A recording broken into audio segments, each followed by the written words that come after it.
कटक जिला बांकी ब्लॉक अंतर्गत सरस्वती शिशु मंदिर कलापथर 29तम वार्षिक उत्सव शनिवार कलापथर धलापथर उच्च विद्यालय खेल पड़िया अनुष्ठित हो जाइछि। पुरातन छात्र हृषिकेश पंडा जगन्नाथ श्लोक गान कर प्रदीप प्रज्वलन होता पर छात्री मान द्वारा स्वागतम संगीत गान करने सह निमंत्रित अतिथि को पुष्पगुच्छ सह ब्याज प्रदान करते।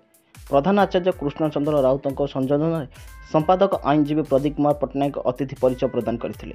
परिचालना सभापति तथा वैद्येश्वर सरपंच सुरंजन पंडा अध्यक्षतार आयोजित सभार मुख्य पूर्वतन बांकी ब्लॉक पूर्वतन अध्यक्ष सत्यनारायण सामंत मुख्य वक्ता भाव जोग देइथिबा बेले स्वतंत्र अतिथि भाव प्राबंधिक वैष्णवचरण महांती प्रमुख उपस्थित रही छात्र छात्री उन्नति पर आलोकपात करते। सम्मानित अतिथि भाव वैज्ञानिक डॉक्टर चित्तरंजन मिश्र, पूर्वतन सभापति शैलेन्द्र नारायण साहू, सांसद प्रतिनिधि जयंती बेउरा प्रमुख जोग देइथिले। शिक्षक विभू प्रसाद दास को धन्यवाद अर्पण करथिबा बेले समस्त शिक्षक शिक्षयित्री परिचालन सहयोग करथिले। शेषरे कलापथर सरस्वती शिशु मंदिर छात्र छात्री मानक द्वारा सांस्कृतिक कार्यक्रम परिवेषण करा जायथिला। बांकीरू मानस रंजन साहू को रिपोर्ट, खबर हब ओडिशा।